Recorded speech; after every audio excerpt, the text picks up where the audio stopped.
Valley. Huh? Okay, I'm listening.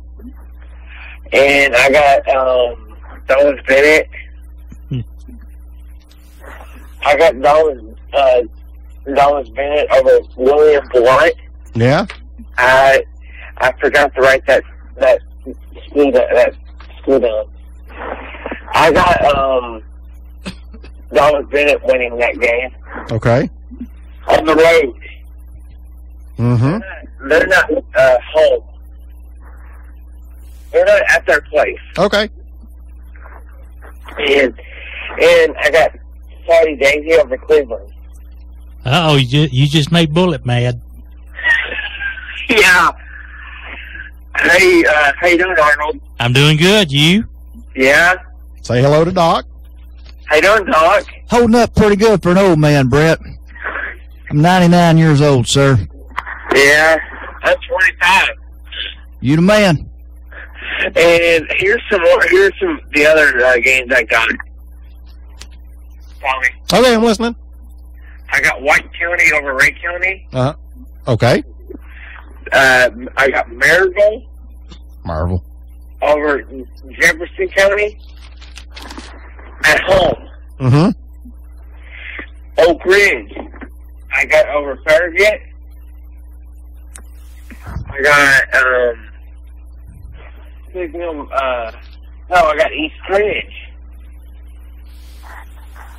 It was supposed to be. You're supposed to be playing at their place. Yeah, but they're homeless now. Yeah. Guess what their game is going to be playing at? Baylor. Baylor. Yeah. Yeah, Baylor. I got Tony. Yeah. I got East Ridge. Are you there? I got East Ridge winning. Okay. Yeah, I got East Ridge winning. Riverdale, I got over Blackman.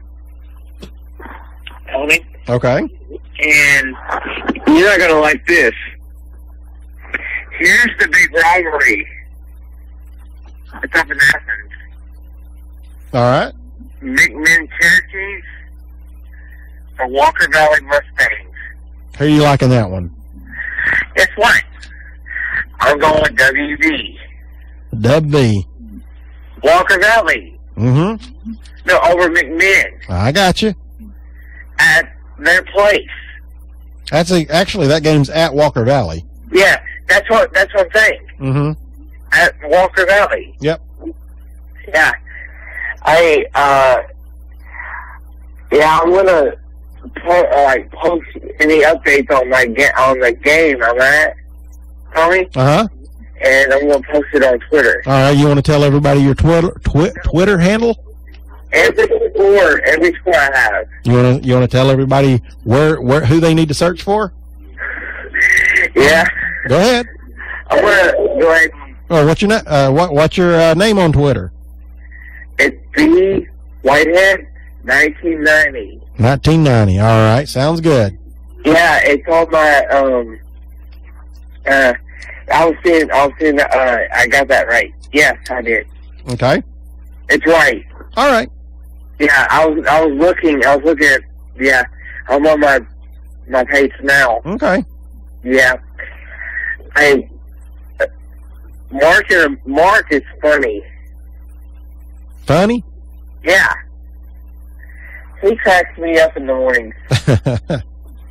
He cracks a lot of people up in the mornings, among other things. Yeah. The Braves playing the Nationals tonight? Yeah, they'll get beat. Huh? Yeah, they'll get beat. No. You don't think the Braves will get beat? Guess where at? Huh? Guess where their game's going to be at? I don't care if it be on the moon. The Braves are terrible right now, Brett. Yeah. Guess where the game's going to be at? Where? In Washington. Okay. Yeah. Well, all right, Brett. We're going to get off here and pick a few games, okay? All right. Talk to you later, buddy. Start off with the Bradley McMinn game last week. First of all, I thought the Bears I thought the officiating on both sides was horrendous. I'd probably agree with you. The only surprise to me out of the officiating there's more laundry on the field against McMinn than Bradley. And that's what I was going to say. If you're gonna be terrible, if you're gonna suck as a ref, at least do it both ways. And those guys did. So both teams had to play against some. McMinn had an 80-yard run taken away by holding call, and I don't know. I didn't see that. I watched the replay on that, and the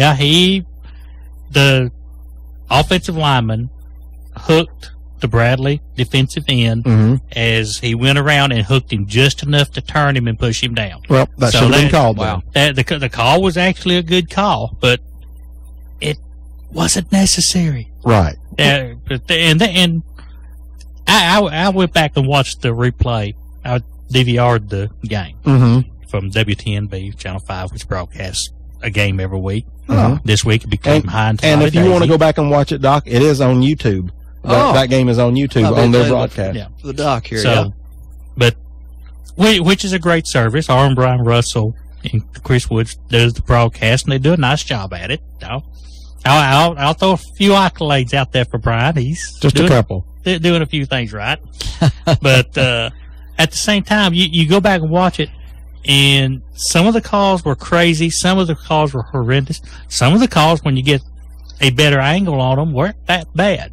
What about the Bradley first play, throws a little bubble screen out. He takes it to the house. Actually, they called him down at like the half-yard line. Yeah. But they brought it back 10 yards because of a unsportsmanlike penalty, yeah. It was on the sideline. Whatever it was. It was a sideline, a penalty against sideline, and normally you get a sideline warning. Right. No warnings. They got a penalty right off. Yeah. But the penalty was for, and I don't know about this, but the description of the penalty later of what actually took place, and I heard this came from Gary Owenby in an earlier broadcast this week, was that one of the Bradley coaches stepped out too far and was running down the sidelines in front of the players, and that's what they called. And this, but for listeners, if you can imagine looking at a football field, the play was going on between the numbers. Yeah. So this was nowhere near. And the penalty was behind the play. Yeah. Because the play had already passed the coach. Right. He stepped out to where he could see the play and was going down the sideline following it, and they called the penalty on that. And they flagged it from the end of the run. So it was down at the half-yard line. They moved it back to the 10. Back 10 yards. Sounds like the play where Chris Johnson was going for the 2,000 yards and would have eclipsed Eric Dickerson's record, and he was already past the line of scrimmage, and the fullback punched one of the through linemen in the gut, and they called holding, and shanked off a 60-yard run. It would still be. Yeah. So call that one started off. But let's say it like it was. That first drive in the 9 plays, I think it was, that Bradley took to score. And it was 7 penalties. 7 penalties. 7 of the first 9 plays, including the kickoff. Bradley ran the kickoff back, case and still for the second week in a row with a big return to open the game. About the 48-yard line. About the 48-yard line, he gets it brought back for holding, and I thought, oh boy, here we go. Yeah. Now, so Bradley goes up, right there, goes up 6-0 because the normal missed extra point. You can expect one of those a game, either a bad snap or a lineman, doesn't get his man blocked. It's always something. I mean, there's no one person to blame. Yeah. And let's be realistic, too. We've got a freshman kicker, too. Right. So, it's... Can't go nowhere but up. But let's be honest. 5 touchdowns, 4 extra points. Yeah. That's... He missed the first one. He missed the first one the first week. He missed the first one the second week. Yep. He just hit the rest of it. He's a late bloomer. So Bradley gets up 14-0, and probably the play that changed the game, the one we just talked about. McMinn runs the ball for approximately 80 yards, and McMinn ended up 10 penalties for 80 yards. But if you count that, they lost about 75 on that play. Yeah. He ran it 80 yards. They called the holding, brought it back, and that pretty much was the backbreaker. Yeah, the actual surprise to me was Bradley ran him down from behind and tackled him at the 2-yard line. Mm-hmm. Wow. That's what that was. That's So Bears were up 13-14-0, then they went that call back, and then they went up 20-0. Yeah, went 20-0. And I tell you what, the play call of the night for me, and, you know, as fans, the only time a play is a good play is whenever it works, right? mm-hmm. This play didn't work, but I still, I want to give take my hat off to Coach Freeman and the job that he did for 2 games while Coach was sitting out. Keith Freeman for president. Absolutely, the team was ready to play both games. The team was organized. You know, the first game they didn't have very many penalties at all. No. This game they had 7, but with the way I think the flags were just falling out of the officials' pockets because every couple of plays you saw one. So I thought that they played very organized, very prepared, and pretty disciplined. Very disciplined. And that was going to be my second point with coaching. But the first point was Bradley gets an interception, has the ball around midfield, up 20-0, I think. Yep. And Coach Freeman or whoever makes the play calls a double pass, throws it to the receiver, Carpenter, who throws the ball deep. The McMinn player was great coverage, but he made a great play on the ball, and it was an interception. My point there is that right there, and Bradley ended up going ahead and taking control of the game anyway, but that play right there, if Bradley hits it, it's a backbreaker for McMinn. If Bradley misses it, it's like a punt. Yeah. So I thought that was a great call. The second thing that I saw from Bradley that we haven't seen in years past, there was a play inside the 10-yard line. McMinn had the ball on offense, 3rd down, and something happened, and one of Bradley's players was really going off about it. His teammate stepped in and drug him away from the play, got him about halfway over to the sidelines, and the new defensive coordinator for Bradley got him the rest of the way off the field. In the past, we would have seen Bradley get a penalty right there, and that was a huge one because that one was a 3rd down. Bradley stopped him for 4th down, made him punt. That would have given him the ball. That would have been just like a turnover. Right. Yeah. But the team's discipline to stop stop it from happening, and then the coach getting his earful instead of after the fact, to get him off the field. That was those 2 plays to me were huge, and and it makes me excited even more about this team because I'm seeing on defense we saw them get a whole lot better from week 1 to week 2. Yeah. You said last week the biggest improvements from week 1 to week 2. Well, we saw McMinn get exposed a lot because as great as their running back is, and he had and that's something we need to hit on too. DJ Kempson, running back for McMinn County, has been a thorn in Bradley's side for several years. Last 2 years, Kempson has racked up 340 yards rushing against Bradley. And this year? This year, 77. Tell me he's a senior. Yes, he's a senior. No, actually, yeah. Yeah, he's a senior. But the job the Bradley defense did on him, he had one run for 33 yards. Yeah. And so the rest was 17 carries for 50 yards or for 40 something yards. So yeah. The one player that I was worried about hurting Bradley in this ball game, they controlled. Absolutely. And whenever they got up 20-0, that put McMinn into a one-dimensional state that it turned Bradley's defensive front 7 loose. Yeah, because that took Kempton out of the game. Yeah. Pretty much. Kempson ran 22 times for 77 yards, and one was a 33-yarder. So tell me this, when Bradley goes up 27-0 with 4:11 left in the game, according to the Carrier Pigeon report here, How did the McMinn fans react? Was there any reaction? No, not really. Actually, I think you started seeing the stands start flowing out. So not so much verbal, but maybe But you just, heard no, of departures. got out. And I'll say this too: that's probably one of the smaller crowds I've seen for McMinn County. I was very McMinn County disappointed. game. Really? Yeah. Yes. I think there were more Bradley fans there, possibly, than there were McMinn fans. I was very surprised at how empty the McMinn County stands were. And hats off to the Bradley fans for making that trip up there. Yeah. And I tell you what, I think we got an exciting Bradley team to watch this year. I really do. Well, and before we leave it, we got to talk about that last series. Okay, and to be honest with you, I heard that one on the radio. I was one of the ones that got out with about 6 minutes to.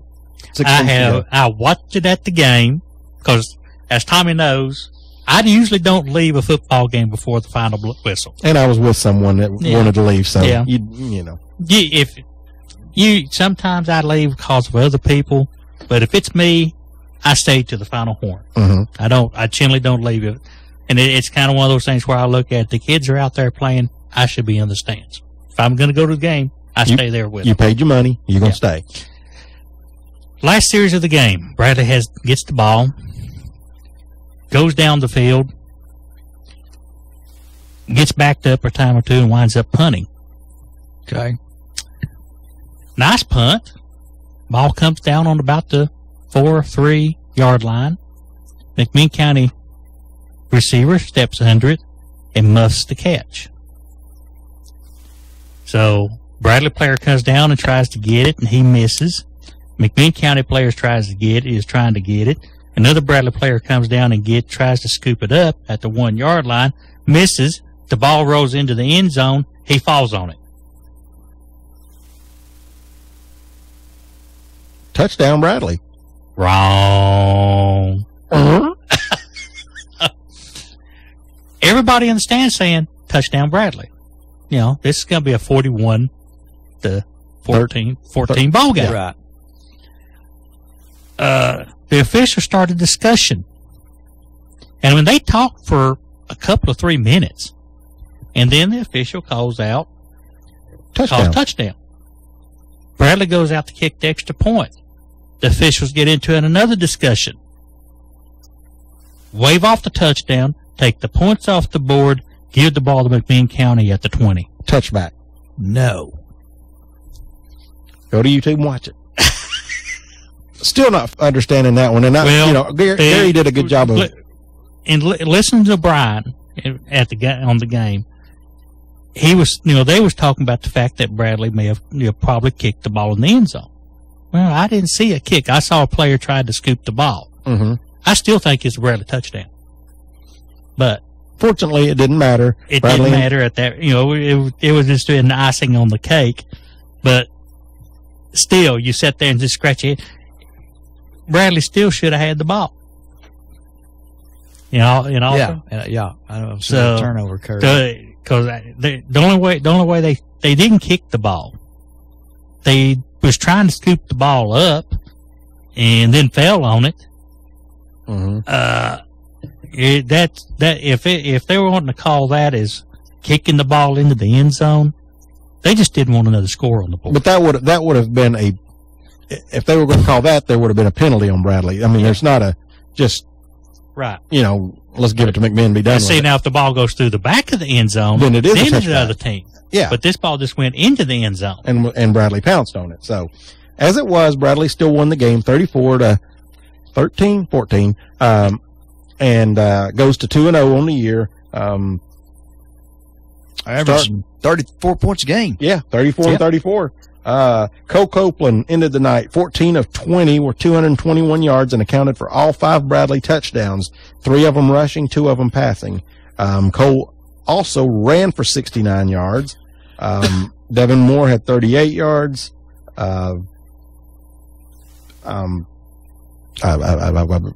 Carpenter showed why he's the second best receiver in the area.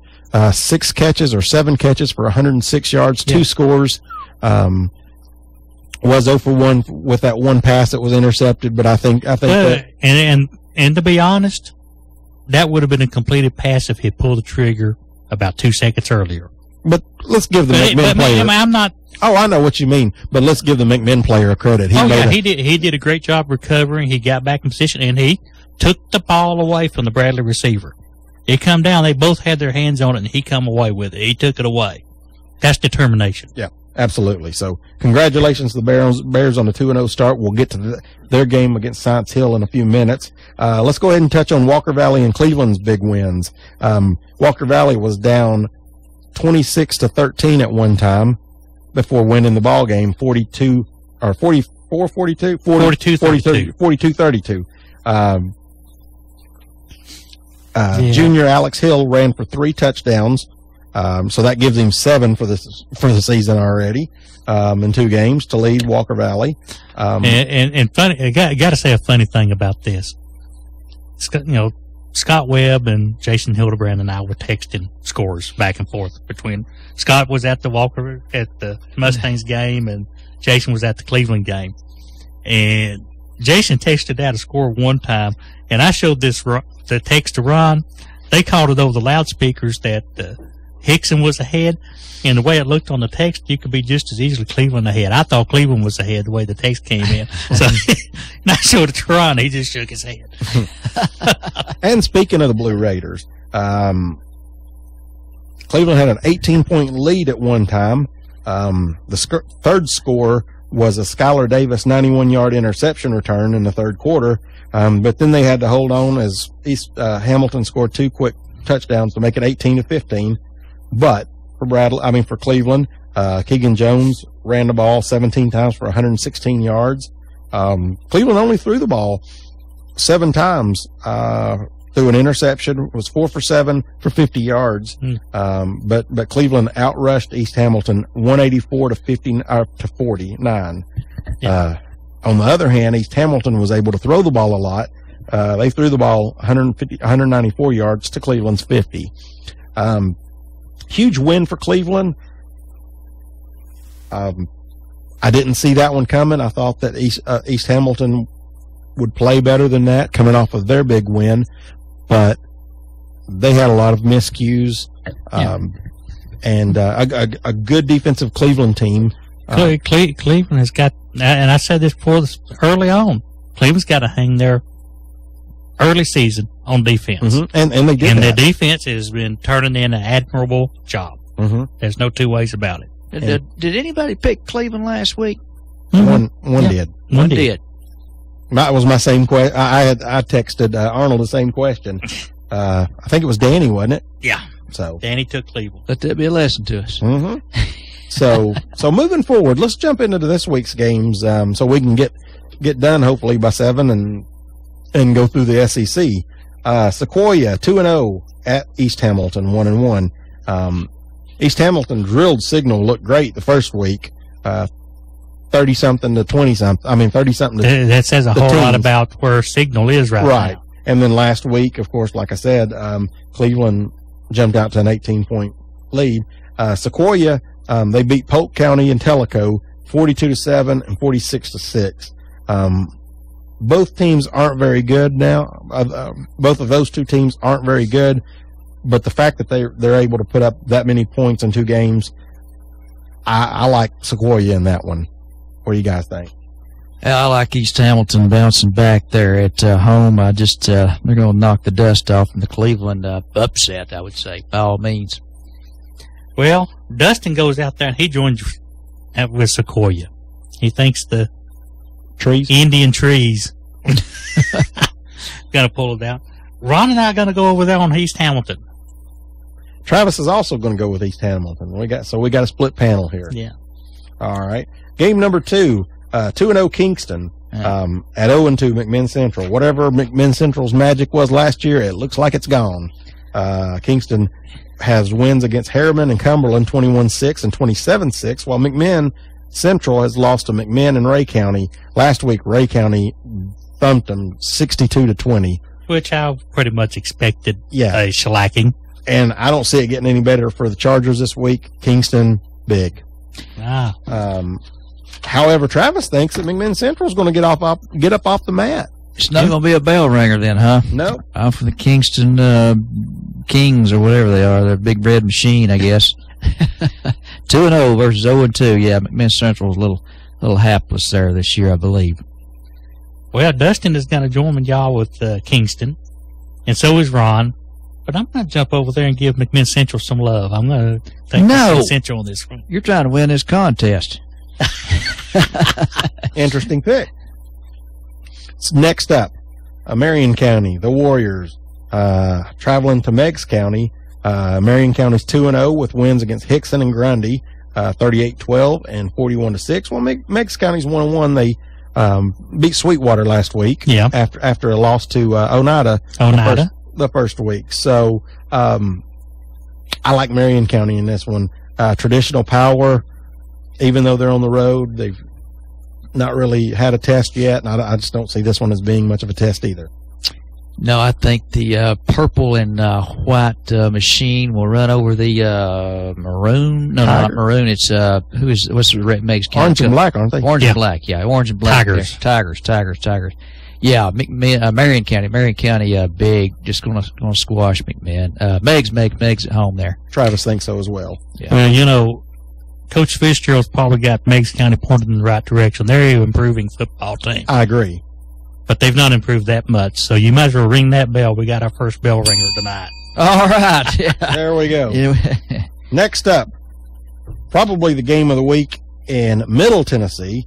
You got Riverdale at 1-1 and Blackman at 1-1. Riverdale's win was against Ooltewah in a baseball score, but they lost to Franklin County, which was a little bit of a surprise last week, 34-20. Blackman lost at that Alabama school, Clay Chalkville, 38-7, which was very odd for them. And Clay Chalkville is considered one of the top teams in Alabama as well. Right. But then they got on the winning track last week against McCallie, 44-42. On the last play of the game. Really? Yes. Really? So I'm picking Blackman in this one at home. I think both teams are pretty even, but both Travis and I both have Blackman in this one, in a close one. Didn't even know the records going in. Just I know that both teams, like you said, are traditional powers there. Blackman at home for the Doc here. Hell, Dustin went with Blackman.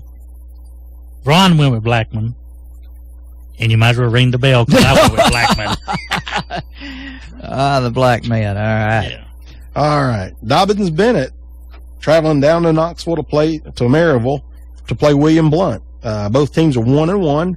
Dobbins Bennett lost last week to Oak Ridge 17-14, but they drilled Tennessee High in the first week.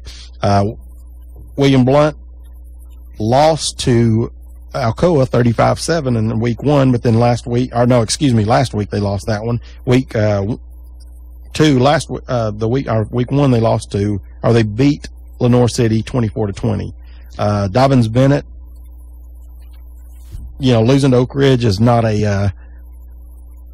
too bad of a sin there. My seat went down on me, but I kind of like Dobbins Bennett in this one. I think they're going to get it done on the road. Yeah, I do too as well. They're Dobbins Bennett, William Blount. All the good players are playing over to the Maryville Rebels there, so Blunt's just hanging on for dear life over there. The William Blunts. What are they? The Governors. Oh, that seemed like the Govs. Maryville High School proper would be named the Governors, but William Blount Governors there. There you go.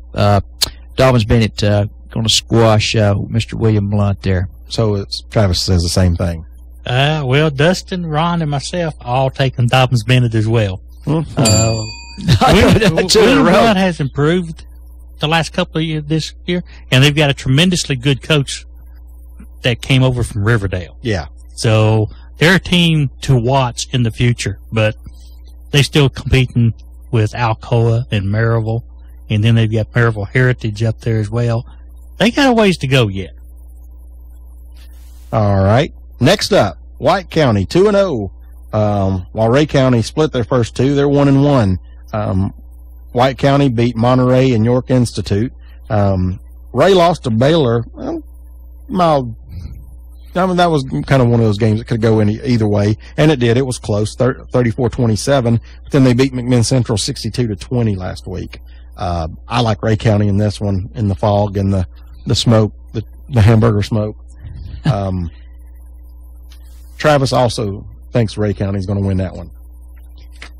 Guys, I think the Eagles going to fly high there on Ray County. Now, tell me, the Ray County stands. We've talked about them before, the poor condition, but it's just isn't it just one solid concrete block up there? Isn't it? Not any locker rooms underneath. No, it's similar to Bradley's, that they have a earth berm and concrete poured on top of that. So and that's something we may want to touch on towards the, by the time we finish up the show, is East Ridge situation. Yeah. Oh, Lord heavens, I just know they're just kind of out of the corner of my eye or memory that they're just both similar in stature. They're both built on earth berms. They don't have any buildings underneath them, so it's just concrete. I got you. Ray County will soar Friday night over the White County. You might as well ring that bell, because we've all picked Ray County on this one. White County, they're going to be the time travelers, because they got to cross over from Central to Eastern time or whatever like that, or we have to cross over from Eastern to Central to play them. But they're probably going to have a tough road to hoe this year. Mm-hmm. Next up, Polk County 0-2, Tyner 1-0. Poor Polk, it just doesn't get any easier for them. Lost to Sequoia first week, 20-7, then lost 42-7 last week against help me Sequoia. out. Yeah, that's right. But East Ridge. They lost the first one to East Ridge, 27, and then lost Sequoia last week, 42-7. But they played it. They had that one decent through a half, wasn't it? They had it decent for a while. Then Sequoia, I think, made some plays. Yeah, and Tyner played their first game last week. They beat Notre Dame 27-21. These two teams haven't played since 2010, when a very different Polk County team won. Yes. This, unfortunately for Polk, I don't see it getting any better. I think Tyner wins this ball game. I think Polk will get a win this year, but it's not going to be this week. Yes, Tyner at home there, just too tough. The downtime continues for the Polk County Wildcats. Travis says the same thing. Polk County has got some players, but they're young. I'm like Tommy. I think they're going to win this year. They're going to break that losing streak, but not this week, according to Dustin, Ron, and myself. He had his finger on the pulse there. Yeah, he knew what was coming. Yeah. Next up, the Basin, Copper Basin hosting Sale Creek. Sale Creek beat Concord Christian last week, 52-13, after losing week 1 to Richland, 30-6. Copper Basin's lost 2 games, 50-7 and 41-13. I think Sale Creek goes over there and gets a win at the Basin. Actually, Travis says Copper Basin's going to win it, though. I'm for the Coppertown boys there. Well, Copper Basin, they have a history. Every few years have a good team. They're like 7, 8, 9-0, and I think last year was a pretty decent one. Yeah, and then they have those down periods. But I'm picking the boys in Copper this Friday night. And that's the thing. You just depend so much on one player in that classification. And Copper Basin goes as far as usually one player that's really good comes along. Mm-hmm. So this week, though, in Sale Creek, this is their 3rd year, I think it is, of playing varsity football. That one win is probably I don't think they won last year. I have to go back and take a look and check. But that may been the first win in the school history. Dustin and myself are all going with the Cougars of Copper Basin. So I'm the one out there on the limb. You're out there on the limb, Tommy. So I might lose that one, but that's why they play the games. Well, you might win and show us all up. That's right. Next up, speaking of teams that it doesn't get any easier for, Tennessee Christian, they're 0-2 in their first year of varsity football, playing at Rockwood, 2-0. Tennessee Christian lost last week, but we said last week that they were going to get better. They were going to show improvement. They did. They lost 28-12, I believe it was, or 26-12, one of those two. However, Rockwood beat Midway and Sweetwater 41-6 and 41-0. Not a good week for Tennessee Christian, for the Hawks. Rockwood wins it, and I think they can pretty much name their score. It's going to take Tennessee Christian some time, but they will get there. Yeah. Now tell me, the refs, are there any mercy being shown here? I mean, as in, any extra water breaks, any extra timeouts? I mean, my goodness, guys, what'd you tell me? There was 22 total bodies on the team? 23 total bodies, 5 offensive linemen. Hard to win like that. And in the single A classification, that's not out of reason, because that's typically what you run up against. But Rockwood is a little higher classification, has a few more players. It's going to be tough. Yep. Rockwood at home there. I hope they, give an extra break or so to those young men who are out there fighting their hearts out there. But Rockwood's going to be way too much.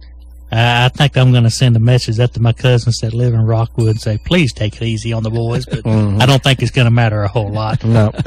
Everybody over here is picking Rockwood. And next up, now we're into our 3 games locally. All of our local teams are at home this week. Starting out with Science Hill at Bradley. Science Hill's 1-0. Bradley's 2-0. We've touched on Bradley's numbers. Science Hill beat Elizabethton last week in a close one, 28-21. And if you look at some of the stuff on the internet, there's a lot of conversation about too many mental errors in that ball game by Science Hill. Mm-hmm. So and like you said last week, most of the time you see your biggest improvement from week 1 to week 2. This is Bradley's 3rd game under their belt. Science Hill will get better. They'll probably come down and play a crisper game, but that 5-hour bus ride or 4-hour bus ride, whatever it is going to be tough for them. And I think Bradley's going to shock them. I think I like Bradley in the upset here. I just really like the way this Bradley team's playing defensively. If they can get a couple scores early, put Science Hill on their heels a little bit, I think they can take control of this ball game and win it. I have that same wishful thinking there in School of Thought there. Yeah, that bus ride, there's something to be said, because it wears my little tail out just driving Hicks boys. Yeah. Now, they aren't in the Red Rocket. They're actually in a school bus, or in a bus, but. Yeah, I just like it. Good heavens! I guess what the most relaxed man in the whole Bear Stadium is going to be one Keith Freeman, that he's handing over the keys to the gym or the field house to head coach Damon Floyd there. Yeah, Bradley there. Bradley at home. I like them. Hope they win. Travis has also got Bradley, which is kind of a surprise. I figured it would be a little bit. Well, if you look at the power rankings, Science Hill's a 5-point favorite. Pretty close. But they don't have the same quarterbacks they had last year. They've got the guy that played running back last year's quarterback this year.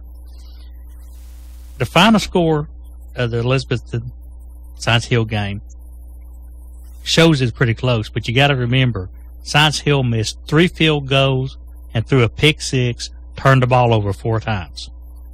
But they had 460 yards of offense. If they turn the ball over 4 times against Bradley. Oh, yeah, I agree with that totally. I'm just saying that biggest improvement, game 1 and game 2. Do they have all that cleaned up yet or not? Last year, the teams combined for 1,138 total yards and 106 points on the scoreboard. So get there early, people. So no matter how you want to turn it, this game could be a barn burner. Bears averaging 34 points a game right there. Yeah. So it's gonna be interesting. It's gonna be great. I'm picking the Bears in an upset. Bears in an upset. Yep. So everybody so far. Yeah, everybody so far. Dustin is taking Bradley. Yeah.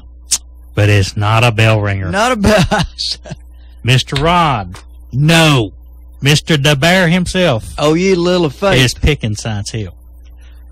But so far, Cole has thrown the ball 35 times, 30 times, 0 interceptions. Bradley, 1 turnover, and that was on the flea flicker. On the flea flicker. Whatever it was. So the Bears are taking care of the ball, and If they continue to do that this week, I think they get that win. Are some of his passes the down and in route or the down and out route, or is he just is there any difference in the what way he's throwing the ball? He's put some passes over the middle. Yeah, and it's not just to the sidelines or anything. He's putting some stuff in the middle. The 2 touchdowns were pretty much on identical throws to Carpenter, 30, 40-yard pass plays, post route. And he had another one that he just overthrew him in the end zone. So yeah, I mean, he's on target. His receivers are getting open. The offensive line is getting better. So it's going to be a fun night tomorrow night at Bradley, I believe. I'm going to try to swing the game there. I'll let the carrier pigeons know one way or the other there about game time. Maybe a little late arrival for the Doc, but an 8 o'clock or so. Try to swing it. Yep. Next up, Cherokees of McMinn County at Walker Valley. As we said, McMinn, very one-dimensional. They go as a running back goes. Last week, or in 2 games for Walker Valley, Alex Hill Jr. has 7 touchdowns. 123 yards on the ground against Hickson. Interesting note here, Walker has never beaten the Cherokees. Last year, they got off the deck and got Bradley. This is going to be the year that they get McMinn. McMinn is just too one-dimensional, I think, to win this ball game. Yeah, they've got a young quarterback, freshman quarterback of McMinn. Sophomore. Or sophomore, yeah. Well. But this is his first year quarterbacking. And he's playing decent, but yeah, he's his numbers got some learning curve yet. 12 of 18 for 112 yards with an interception. Yeah. So, anyway, it's going to be a good ball game. Travis likes W also. Yeah. But look out for Walker Valley to get another monkey off their back. Yep.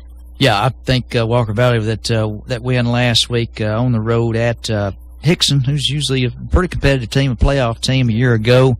I'm basing that, and of course the Bears, the way they ran through McMinn County up there. Walker Valley, probably a couple of scores, I'd say minimum. Were you surprised that Bradley, when you looked at the scoreboard and it's 20-0, were you a little bit surprised? I was actually. I would have been expecting a nip and tuck close ball game. I would not have been surprised if Bradley being behind at halftime. Really? Yeah. I mean, a close one. Yeah. But that just shows you how much better the defense has got. The defense is playing really, really well. So Ron and I are both jumping over there, and we're going to take Walker Valley to break that drought. So we're all. But no, bell ringer. No. Dustin is going for McMinn County. No. And Brian, if you're listening, we do need your picks. Last up, Cleveland 1-1, hosting Trojans of Soddy Daisy. They're 2-0. They scored 40 plus in both games, beating Red Bank 49-15 and Chattanooga Central 40-6. Cleveland 18-point lead, but again, offensively, really last week they only scored 10 points. They had a 91-yard interception. That's a 14-point swing right there. You figure if East Hamilton goes in and scores there, Cleveland intercepts it and runs it back 91 yards. That's not going to happen every week. I don't think that Soddy Daisy scores 40 in this game. I think that it's going to be a closer ball game, but I can see Soddy winning this one like a 24-10 type ball game. I think Cleveland holds them half of their average, but still loses by a score or so. Am I going to keep this from being a bell ringer? Because I just have this weird, crazy feeling that Cleveland's going to ride that momentum from the upset. We did call that victory last week an upset by Cleveland. Yes, by all means, yeah. With only one on the panel picking it, I just think they're going to. It may be a heart pick to a degree here, but I think Cleveland. Of course, that Soddy was it Central score? That Central's having a by all means look like a down year. So Yeah. that's just a washout there. But I think I would like to see the Blue Raiders win at home this week against Saudi Daisy. That's why I picked them. Saudi Daisy has a new quarterback this year, but quarterback named Justin Cook. Against Red Bank, he was 8 of 8 for 224 yards. Can't get much better than that. No, can't do much better Like than Keith that. Freeman, 2-0. Yeah. Then against Chattanooga Central, he was 12 of 17 for 189 yards. They have a 3-year starter, 3-sport standout athlete by the name of Trey Carter. Kid can play. A receiver had 4 receptions for 194 yards and 4 touchdowns Oh, you're against saying Red Bank. 4 catches, 4 touchdowns. Yes. That's efficient. That's efficient. That's 1,000%. Then they have a pretty good running back in Christian Bell who has 163 yards and 22 runs. But when you look at who they played, Yeah. that when you look at their strength of schedule, it's way down because neither Central nor Red Bank have been very good at all. Yeah. Saudi Daisy is a talented football team, but they're going to run into a good football team in Cleveland High this week, particularly on defense. I think the defense is going to be the key to this game, just as it was in the first 2 ball games. I'm picking to upset Cleveland to win this ball game. So is Dustin. Yeah. But Ron is going to jump over there on Saudi No, Daisy's Ron's side. trying to win this contest. He's got a little bit of margin there to cushion. Well, I looked at his picks and looked at my picks earlier today, and I go, "Wow, I'm either going to drop behind. Or I'm going to catch up a little." You're going to take the lead one. Be rooting for the Raiders there tomorrow night. Hey, yeah, I just noticed it. Looks like we got a call coming in here. Awesome. You're on Good Sports.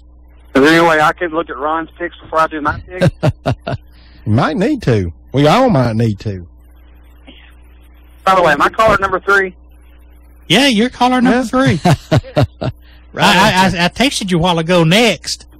I thought that's what you meant. So, man, I never win when I'm caller number 3 on some of these other places. So, anyways, sorry I interrupted right in the middle of y'all's picks right there. But No, we. when I heard you say I looked at Ron's picks, I was like, man, I wish I could look at his picks too, the way he's been picking them.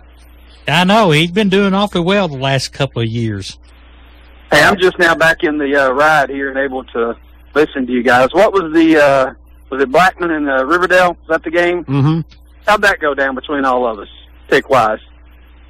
I think everybody pretty much calls the bell ringing. Yeah. Yeah, we all like Blackman.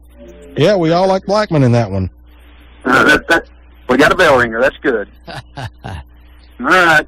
Well, you know what? I've been to football games 2 straight Fridays, and I've seen Bradley play twice this year. So I think that may be a little bit of a record for me. It's kind of, I tell you what, boys, I've kind of enjoyed. Dustin's been out of school for a while now, and you kind of look and say, I wonder where the best game's going to be this week, and you just pick one and go, and you're not, I don't want to say tied down going when your son's playing, because you obviously want to go support your kid and their team and whatever. But I've enjoyed it, being able to go to some different places and watching some different games the last couple of years. So.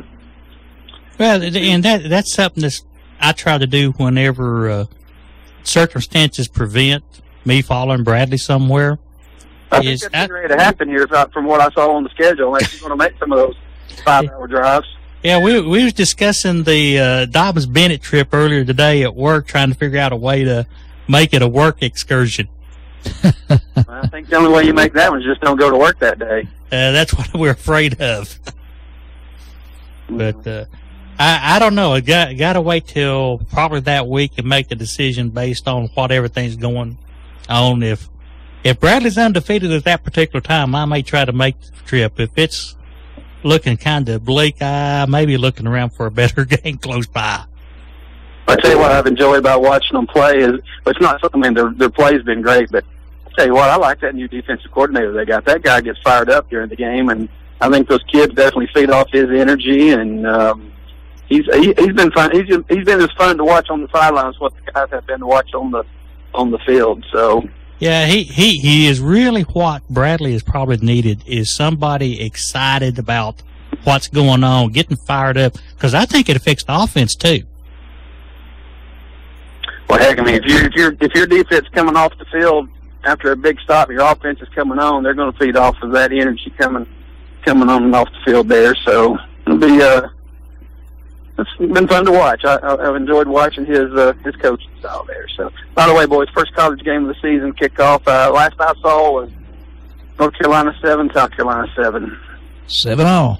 Not that any of us care about that one, other than it's just the official kickoff of football season. Hey, that's enough reason to care right there. Yeah, it's finally here. My car says it's 83. Nothing says 83 or nothing says football season like 83 and humid. Yeah, exactly. You know, one thing I saw a little blurb today was, and the question was asked, is this Spurrier's last go around? And I don't know. Listen, I don't know if his wife would want him to retire. I know. He would be rough to live with, wouldn't he? Around the house, her vacuuming and him picking it apart and throwing his visor on the ground because she didn't cook dinner the right way. She may want him to stay busy. Yeah, that might be a good idea. Yeah, keep that guy busy. So, well, guys, I'm not going to tie you up any longer. I just wanted to make my weekly call in and say hello, and didn't mean to break up the last picks. Oh, you didn't break anything up. We just finished up, and there's an open mic setting over here anytime you want to join in. Yes, sir. I'm telling you, one day I want to get there, boys. I'll come in. I talked to a lady earlier this week who said that she'd heard me call in last week, and she said, she goes, "Those guys do a good job," and said to tell you guys thank you. And I think I kind of hit on it a little bit last week, but she said thanks for talking about, the local kids, and they love listening to you guys, because you're talking Bradley, Cleveland, Walker Valley, and Polk, and talking about their kids and their teams. So she just said she really enjoyed listening and liked hearing you guys talk about the local sports and bragging on their kids. So well done, boys. Well, we appreciate that, and that's probably the biggest thing we've got going for our little station is the fact that we really hone in on the local high school scene and what's going there a whole lot more than everybody else does. I agree. Well, you guys do a great job, and we'll head over to Nashville on Saturday and cheer on our team and see if we can kick this season off the right way. Yeah, we'd like to have about 3 wins this week. Be nice to have, if we can get Polk County, which I don't know about that one, it's going to be tough. If we can get Bradley, Cleveland, Walker Valley all to win again, and when Dustin was playing at Cleveland, we had a 3-7 and a 4-6, and Bradley was struggling a little bit, Walker Valley was struggling a little bit, and man, those Friday nights, man, when I was doing football Friday some, and it was just a struggle sometimes. I mean, you try to get on there and find the positive of the games and whatever. Now I've texted Dustin. I can't tell you how many times I've texted him in the last couple of years saying, "Hey, all 3 teams won tonight." So that's been fun to share with him and see the hard work paying off. So maybe they'll all be able to pull it off tomorrow night. It'd be fun to get 4 wins for the 4 local places, or 5, I guess. Tennessee Christian, huh? Yeah. They're playing Rockwood. No, not Rockwood. Yeah, they're playing Rockwood. Rockwood. At Rockwood? At Rockwood. Yeah, Rockwood's pretty good at Rockwood, I guess. So it'd be fun. Maybe it'll happen. Maybe we'll get all 4 or 5 local teams, and then Tennessee on a Saturday to pull off the 6-0 weekend. Yeah, if we pull that off, this room won't be big enough to hold us all. You're right. Wish we might all be 3-3 and 2-4 and whatever on our picks that week, but it'll happen. Hopefully it'll happen. So, all right, guys, have a good one. Okay, take care. Here, PBT, go Big Orange. That's right. See you guys. Yeah. Well, there you have it. There's week 3. There was no week 0, so this is the actual week 3. Yeah, they fixed that. It makes sense now. Yep. So let's hit on East Ridge right quick. Yeah. In case anybody has been living in a bomb shelter somewhere, they condemned East Ridge's home stands last weekend. Basically, holes and cracks and all kinds of concerns. They did the inspection this week. Initially, they was talking about the possibility of repairs. It came out this morning. Tear down is the only answer. Was there not a report of bat infestation? Or is that... I never heard the bat infestation. I just heard that there's a lot of cracks and serious structural concerns about the building.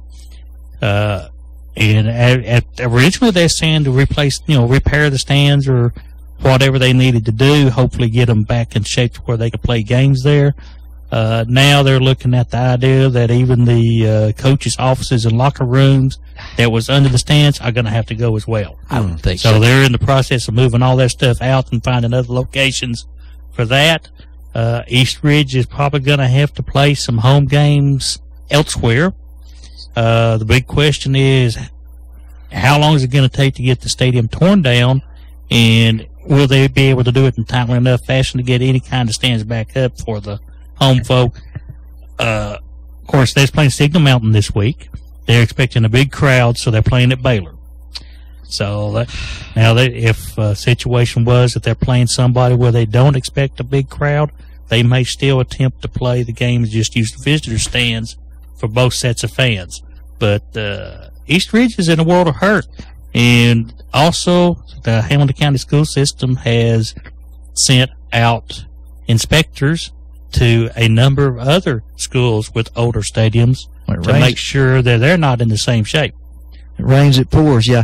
I want to say maybe at least twice, possibly 3 times I've been in those stands. One of them was back in the 80s when I think Bill Robertson was head coach.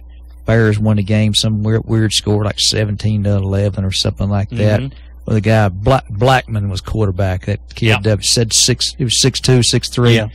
It was a weird score on that one. And I think I want to say maybe 2010, 2011. It was a East Ridge against Bradley, and I remember I was so proud of the band. They had the disco ball out there at the 50-yard line. That's probably the only 2 times for sure that I've been in those stands. Looks like somebody ringing our bell here. You're on Good Sports. When I heard Arnold and Doc's pick, I almost fell out of my chair. But I appreciate it. If I may, Tom, can I give a promo real fast? Sure, go for it. After the game, everybody come and see Pro Daddy at Nylons. He's a good band, and after Cleveland's game, I'm gonna go over and listen to him a while. He's a good guy, and I hope everybody comes and listen to Convertible. Well, we whether we're there or not, we'll be thinking about it. I'm glad you said that. It's it'll be there from 9:30 to 1:30. Yeah, I've been there. I've been over Doc and them about 2 or 3 times. It's a nice place to go. There's no problems, and you can just go there and enjoy yourself a little bit. And old Pro Daddy is a good guy, and I just hope everybody comes to listen to it. Well, I'm definitely glad that you did that because I've got a big sign right in front of my face, but I'm kind of like a he's honed in on football right now. You got to look out. You ever see a black lab, with a ball, you throw the ball, he's going to go get it. And that's the only thing he thinks about. When I get in here and I sit down, I'm, thinking college football, high school football, more football, more football. So yeah. I'm about to go with Travis Godfrey on what he said. Yums are great on your sports, and I miss old Travis. And anyway, I appreciate you guys, and I'll talk to you next week, hopefully. Sounds good. All right, let's see. Mr. Bullitt, I ran across Mr. Bullitt a couple times at the Dewdrop Inns here locally where the party band has been playing. Good supporter of the band. Yep. Update on the score. North Carolina went up 10-7 on South Carolina. They didn't ground the ball at the last second, did they? Did they what? They didn't ground the ball? No. I'll never let that one go. Yeah. But to touch on what you did earlier there quickly, just the old ball coach, 70 years old. I didn't speak much a while ago. It wouldn't shock me. Would it shock you guys? He's talked about that he's going to coach as long as he felt good and enjoyed it. But I read that this morning. I go, where'd that come from? Because that's kind of out of the blue. But who knows?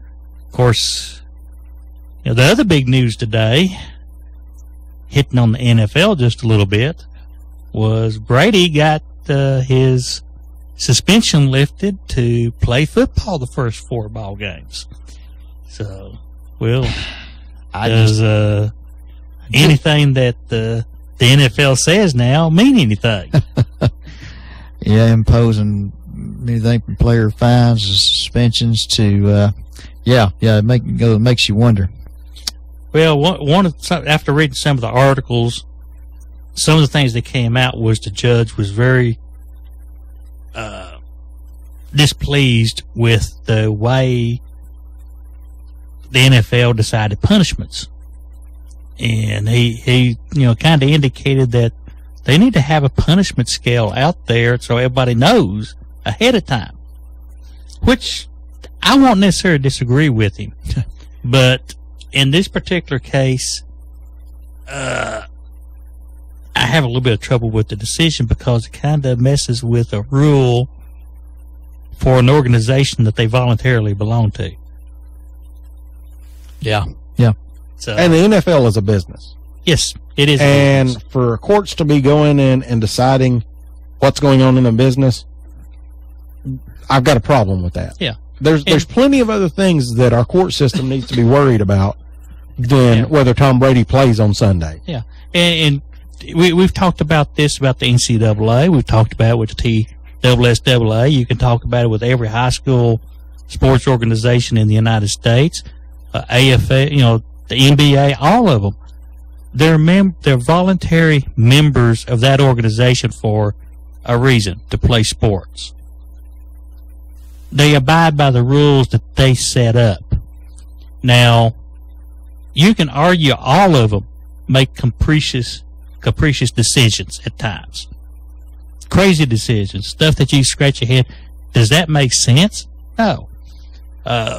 Some of the blurbs I saw today, talked about the fact that this decision makes no indication about the guilt of Brady, knowing whether the balls were deflated or not.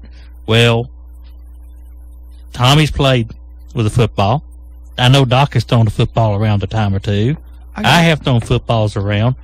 Is any of us at any time thrown a football and not known that football was underinflated when it was? And, when you're only talking about a few pounds, to me and you, and Doc, we might go out and throw a football and not be able to tell it.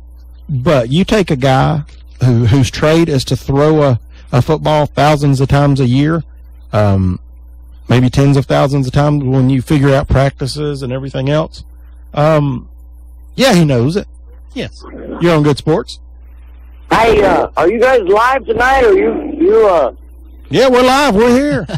I'm still breathing. Hey, I need one of them old Frank. Let's see, what was that guy? I tried to get him to play for me. 7 Spanish Angels, Willie Nelson and that other dude. Oh, this is a football show. This isn't. Oh, it's a football show. Yeah. This isn't a request hour or anything, but. Oh, this is old Jed. This is just old Jed the Third. Okay. Hey, you guys go to the VFW again? He's gonna be at Nolans Friday night. Oh, he is? Now, is that little short midget going to be there this time? Because the last time, 4th of July weekend, they ended up closing on me, and I seen the white guy, but the little black dude didn't show up, and I was so pissed. I spent $110 that I didn't have at that Night's End over here, but that's because they had that Waffle House continental breakfast every morning, and they have a pool.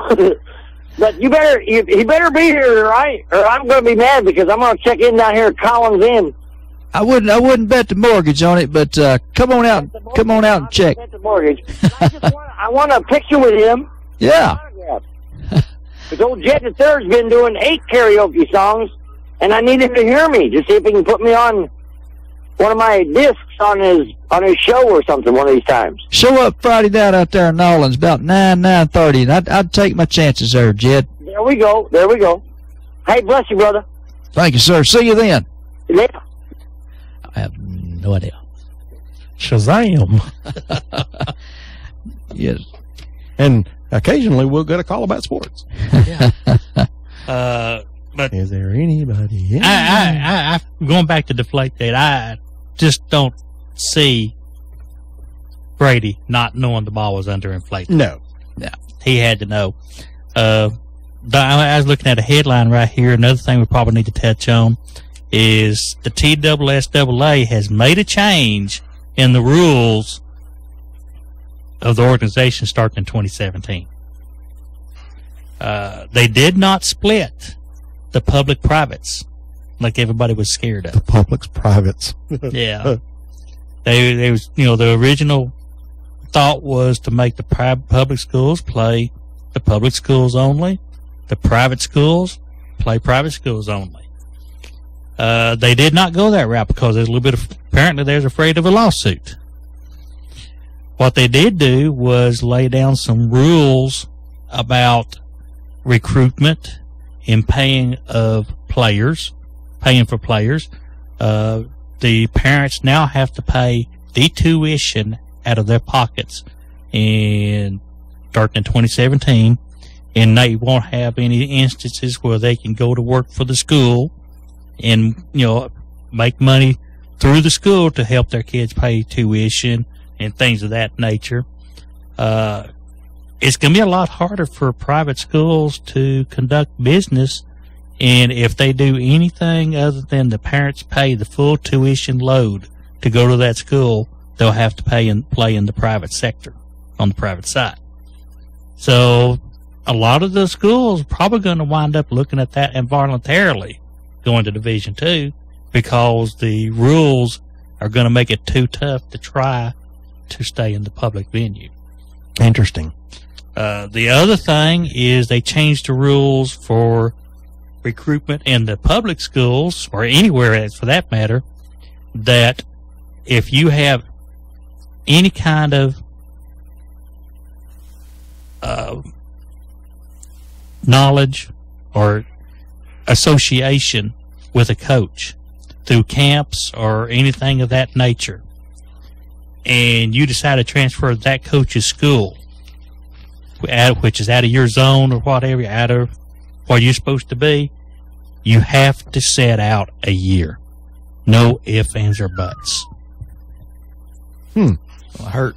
So that's going to be something else that's going to have to be looked at, that you're going to see a lot of coaches and players looking at, is if you go to a camp that is run by a coach and you like that camp, you enjoy yourself, even as a middle school student, it appears that if you go to that high school, transfer to that high school, however you want to go about it, you're going to set out one full year.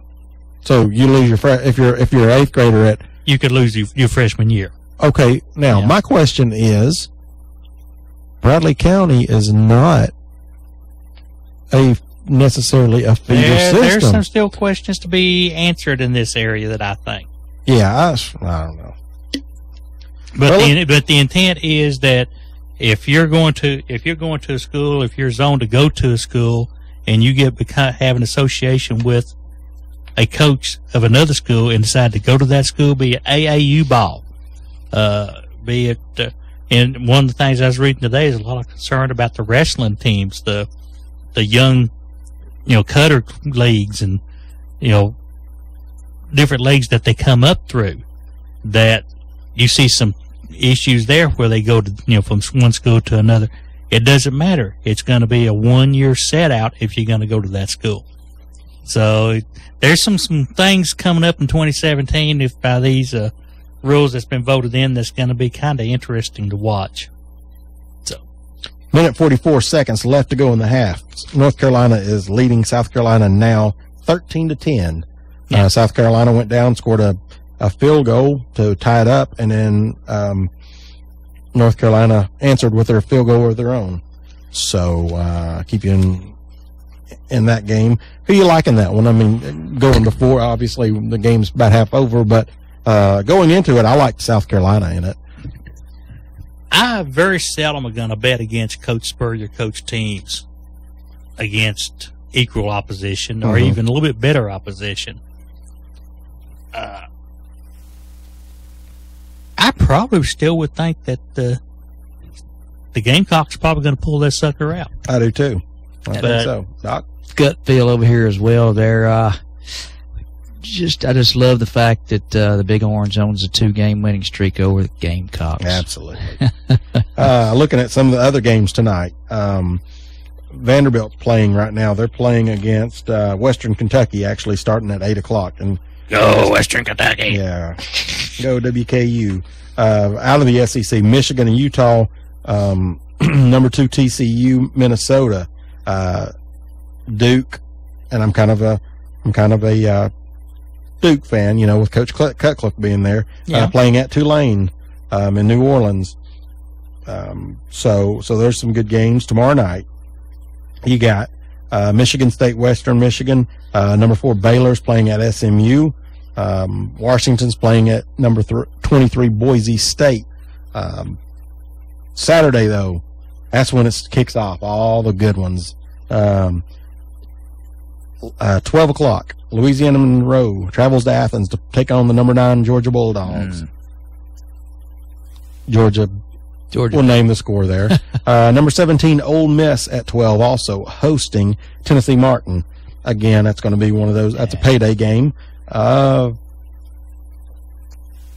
1 o'clock, our local boy Chad Wojtek and his Pittsburgh Panthers host Youngstown State. That's about maybe a 60-mile difference. No, I don't even think it's that, is it, between those two? Maybe 20, 30 miles something between like those. That. So that'll be a good one. That's going to be one of those that I've got on my circle to watch. At the Georgia Dome at 3:30, number 6 Auburn at Louisville are playing host to Louisville, and of course that one is at a neutral site, but that's going to be a Auburn home game. That's going to be 65,000 to 5,000 or whatever. Mm-hmm. So look forward to seeing that one. And then at 4 o'clock, the Big Orange playing Bowling Green. I'm sure Tommy's going to find something else to do. Yeah, I'm probably not even going to watch that one. It's on the ESPN network and the Watch ESPN app, live from Nissan Stadium, formerly Adelphia Coliseum, the Coliseum, LP Field, Your Name Here Stadium. Yeah. Seemed like there was another one in there, but you may have ran the gauntlet there. I think so. I can't remember.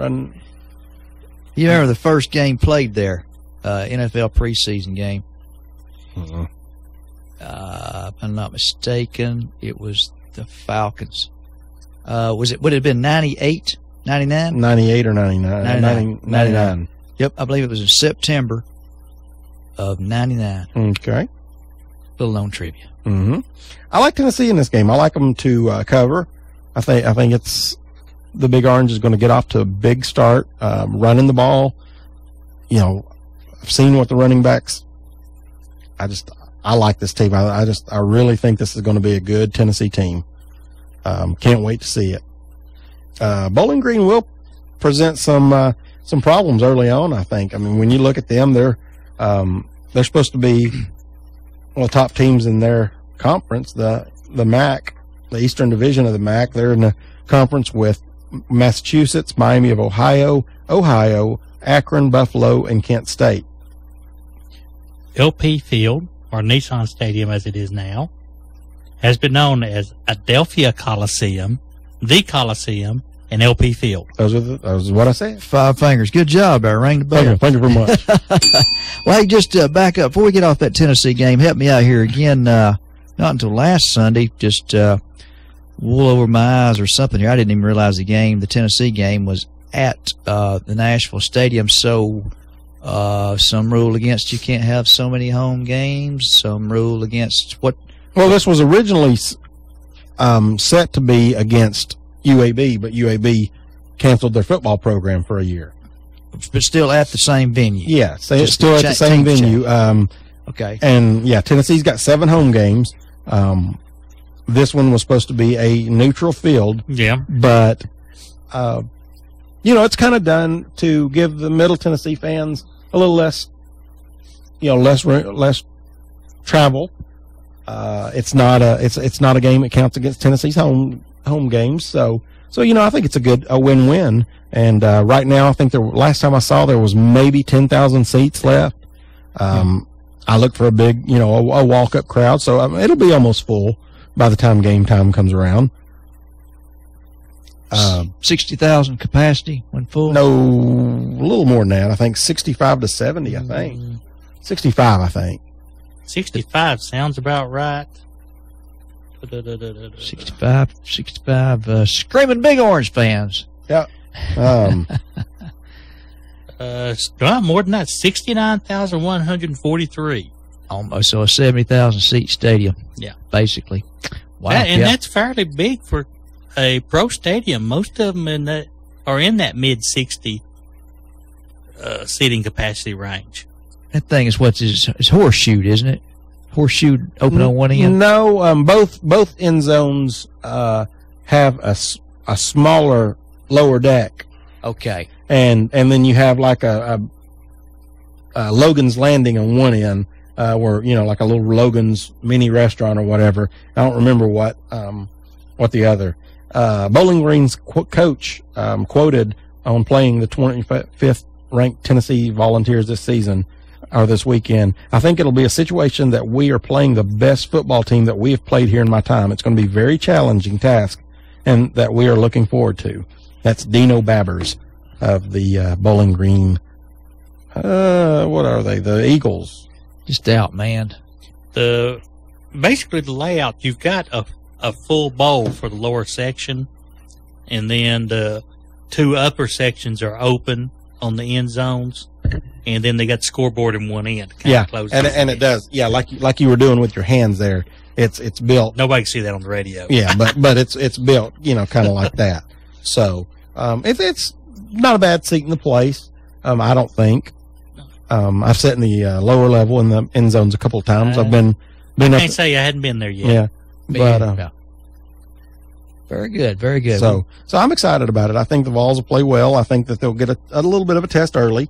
And Bowling Green is a good enough team until the depth situation for them probably starts taking control. Because even though Tennessee's depth is not all that great when you talk about SEC, it's probably better than Bowling Green's as far as talent's concerned. Mm-hmm. Also Saturday, 4:00, Missouri with a tune-up game against Southeast Missouri State. Let's see, you got Memphis playing Missouri State, Middle Tennessee, Jackson State. Oklahoma starts off their season at 7:00 against Akron.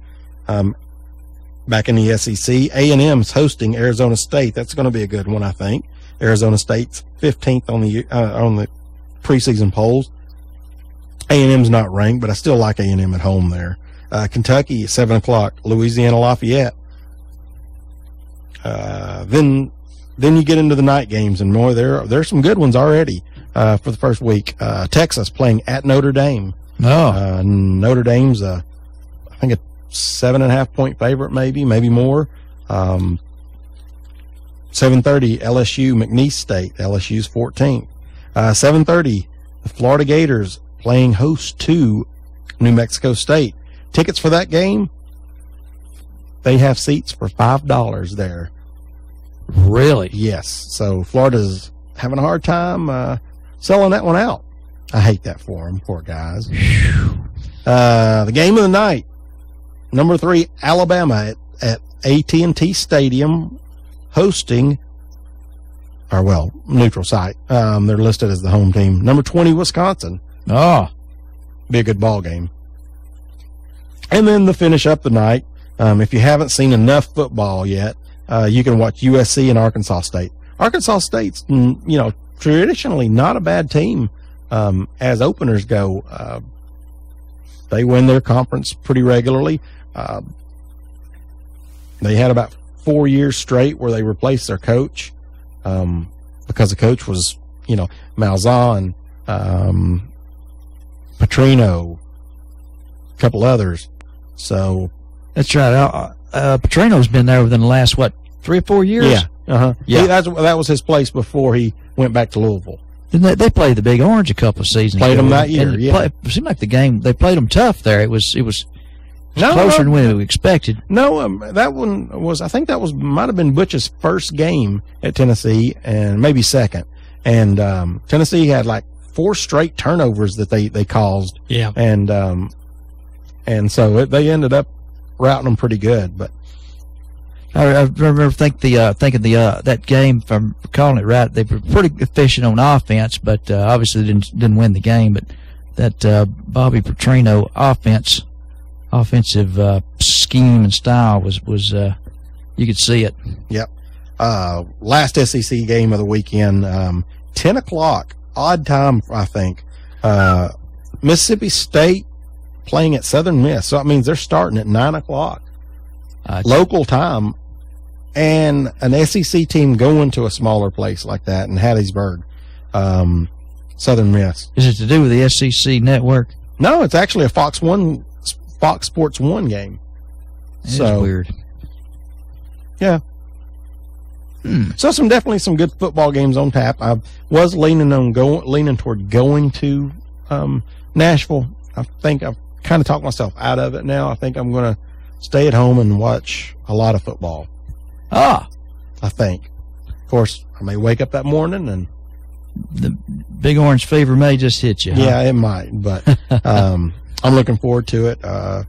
Sunday, Purdue and Marshall.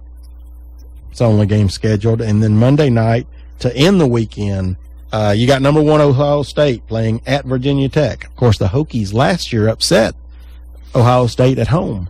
So looking forward to that one. Monday night game. Yep.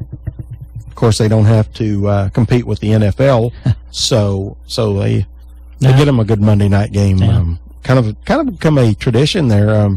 A Labor Day night game, which is not a bad thing to do. Kind of gets Monday night started for everybody. And it's a good time slot to fill. Mm-hmm. So why not? Yeah, absolutely. So tonight, tonight we got those games coming on. Tomorrow night we got a high school game. All three of our teams are at home. At home. So you can get out and see some football if you want to. If not, there are some local television stations that carry these games. Some of them. If you can't get out and you want to watch some football, WTNB is going to be doing Cleveland and Soddy Daisy. That'll be a good, fun game to watch. Yeah, and if you don't have WTNB and you want to watch the game after the fact, they put it up usually the day later. Yeah. They'll put it up on YouTube. Yeah. So, and then if you have they usually have a game of the week as well out of Chattanooga somewhere. This week, I think it's going to be some Chattanooga or some North Georgia teams. Mm-hmm. So, Red might like that since it's North Georgia. Yeah. Not her favorite team, though. Then you just kind of have to watch that because they operate out of Chattanooga, so you get some North Georgia stuff as well as the Tennessee stuff out of there. If you want to watch Walker Valley play, if you can stream the internet, pick up the Walker Valley website, and they'll have the game streaming on their website with some gentlemen from that school calling the game. Interesting. So there are opportunities. If you can't make it out and you still want to see the games, there are ways to watch it. And I think Cleveland also does a webcast. They do a webcast as well. You don't hear as much about it, but they do a webcast as well. So there's some chances to watch those games even if you can't get out, but it's a lot more fun to get out and go to the games. You get Ron Moore's favorite meal and get a couple of hot dogs, and some popcorn, and sit back and enjoy the night. This time of year, after the sun drops down, it gets really comfortable and fun to watch a ball game. I was looking at that earlier. Funny you'd say that, the Bradley home, Walker Valley at home, Cleveland home. Is there any way that the TSSAA would work with the three local schools? Well, in Tennessee Christian, as far as that matter, and try not to do all that, because you've got people that would attend one or the other home games. Am I dreaming here? I just think it would be too hard to do that. Well, it depends on your schedule. The first week, Bradley was actually scheduled to play on Thursday night, and they dropped it back to Friday night because they was afraid of rainstorms and thunder and lightning. So, and that kind of messed up my plans, because I was thinking I'm going to get to go watch Bradley and Walker Valley play on Thursday night, and then go watch Cleveland and Sevier County on Friday night, which would have covered that's right. I would have got all three local schools. Now, next week, of course, we're honed in on Science Hill tonight because that's Bradley's next appointment or opponent. But a week from tonight, Cleveland versus Bradley. A week from the night. It's on Thursday night. It's on a Thursday night. How did that elude our? Yeah, I think if you look at the schedule, you'll find that listed on a Thursday night. I thought it was September 11th. That's the information I had was on Thursday night, but I could be wrong. What would be the reasoning behind it? That's just that's something I just saw popped up in the blurb. So we'll see if if I'm right on that. But Hey, it may be, guys. Yeah, let's see.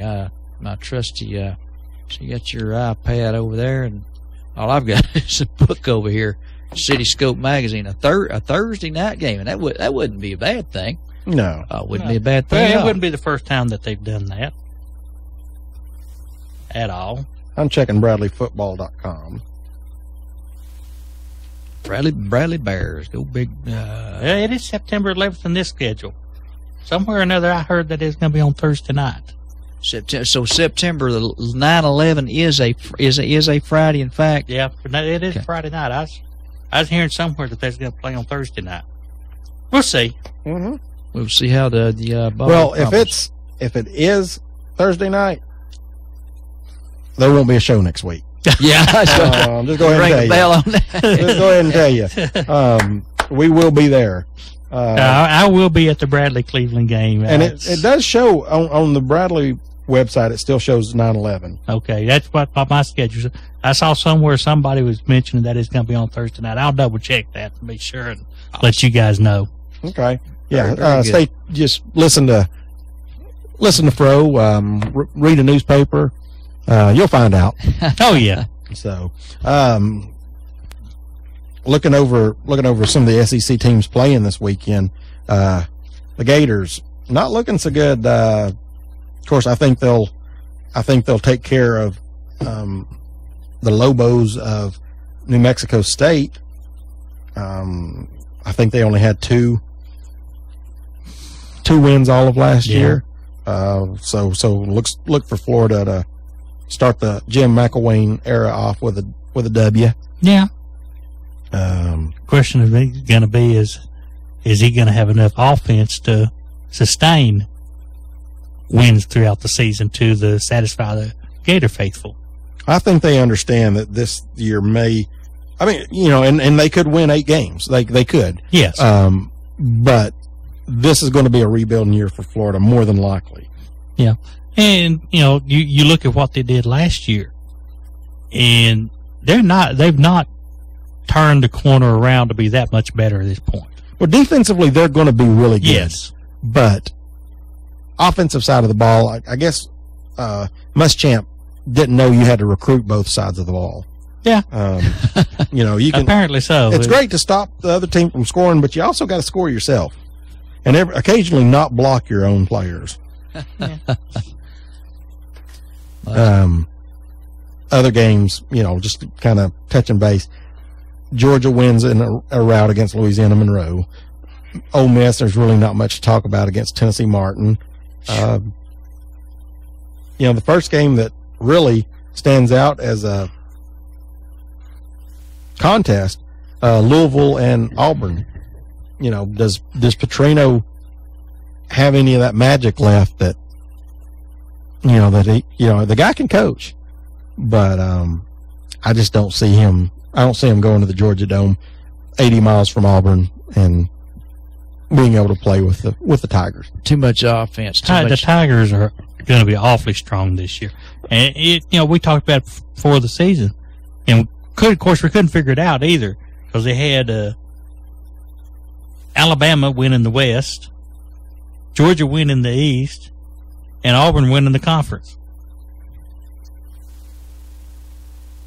How does that work? Repeat that 3 times. I couldn't figure that out either, but they couldn't win the conference, but they could win the national championship. Yeah, they could win the national championship. Oh, yeah. But, when the thing came out though about who was going to be doing what, when you read it, you go, okay, how does Alabama win the conference in the West, Georgia win the East, and Auburn win the conference. Well, it happened 4 or 5 years ago. LSU won the SEC, beat Alabama out. Alabama got to play LSU for the national championship and beat them. So LSU had an SEC championship, but Alabama won the big trophy. But when you read the article, the way it came out, the article, you sat there going, huh? How does that work? Mm-hmm. I think you're right. I think they said that Auburn had a chance to win the national championship. But the way the article came out, it sounded like Alabama was going to win the West, Georgia's going to win the East, but Auburn was going to win the conference championship. And you're going, huh? So what do you think? What do you guys think? Alabama versus Wisconsin. Alabama wins Is it a ball game? early, but I think Alabama walks away with it in the end. Yeah, but Alabama, the quarterback situation is, I don't think they know who their first string quarterback is. But they know who their offensive line is, and they know who their running backs are, I bet. So what you're saying is I could get back there and hand it off to the running backs Exactly. and they can make holes. And this is not going to, I'm not really putting down Wisconsin on this, but they have some issues up there where they're doing some rebuilding themselves. And I think Alabama, under Nick Saban, is just going to roll like always. What about the loyalty we perceive with one Lane Kiffin and Saban? Perceived loyalty, I think it's genuine. Saban hired Kiffin for a reason, to rejuvenate his offense. I think he was looking for something different in his offensive play calling. And much as we hate Kiffin from Tennessee for his transgressions, offensively, he is a good play caller. Yeah. He does put together a good scheme. He does a good job with the offensive side of the football. Yep. And look at what he did against Tennessee last year. I don't know if you guys remember it, but the first play of the game, Alabama's got the ball at the 20, 25-yard line. He pretty much calls a touchdown. Yeah. I mean, they send Amari Cooper in motion, hit him on the quick throw, and he goes down the sidelines untouched. Kiffin's got his hands up as the throw's being made. Yeah. I mean, if you go back and watch it, Kiffin. Yeah. I mean, he's a great X's and O's offensive coordinator. He really is. Well, you go back to the 1 year he was at Tennessee. Our offense really produced. Got better as the year went on, yes. Yeah, it really did produce with players that we never would have thought would have done anything. Yep. That goes back to offensive coaching. But we also lost a couple of games that we really should not have lost. Well, early on, the UCLA game, there was no reason to lose that game, no business losing that game. They had a third-string quarterback. There was a lot of holes in that team. But I still look at the body of work that did with the offense, as they went on. That was impressive. 7-6 overall record, wasn't it? Yeah. Kiffin's tenure. Yeah. This year, at the start of the season, I really didn't think that would happen. Yep. But this year, a different year. I'm thinking 2-2. I really do. Well, I'd love it. I might be wrong, but I've been wrong before. Yeah. But I like 10-2. I just like this team. I like the way they're built. I still think 8-4, maybe 9-3. That's the bandwagon I was on, if you recall. My initial pick, 8-4. We'll hope for the best. I'm shooting low here, guys. I'm not setting the bar high, and I hope I'm wrong. If I'm dead wrong. Yeah. But included in that is a strong possibility of winning the East. Yep, that's the Georgia game being key, correct? Georgia game is key. If Tennessee wins that football game, I think they win the East.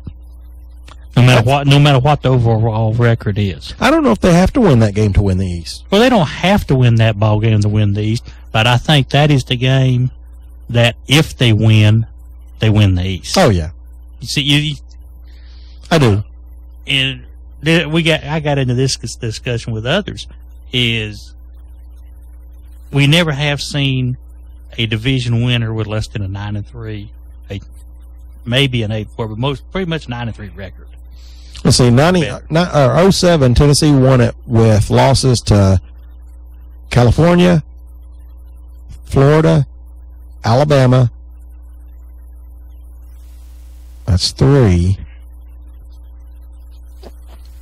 And 97.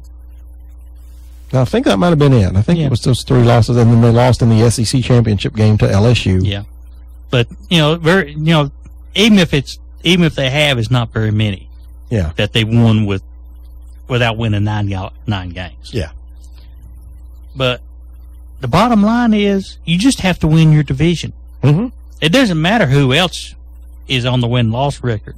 If you win the division, you're going to be there. Yep. Of course, to be good that may end up changing. You need to be able to win 8 or 9 ball games. That may end up changing in the next couple of years. They may end up doing away with the divisions. Yeah, but we'll see. But, well, guys, I say we get out of here about 10 minutes early. We can do it. I don't think they'll cut our pay for that. We'll put on some music, and we'll head to the house and see if we can watch a little football. What do you guys think? I may watch a little football in a little bit. I got one little thing I've got to do before I sit down and watch the football. Hey, Doc. Yes, sir. How do you find a song over here? That fella that called in, I was going to see if I could find 7 Spanish Angels. Oh, yeah, I think the way I do it here, and I'll slip right around there. All right, I'll let you have it. And folks, we will see you next week. We'll be talking. More than likely, we'll be here. I don't think Bradley in Cleveland is until Friday night. So we'll be here, and we'll break down the games from this week. We'll look at next week's games, full slate of high school, full slate of college, and hopefully we'll be here. It'll be harder to get out of here in 2 hours. Yeah, starting now. It will.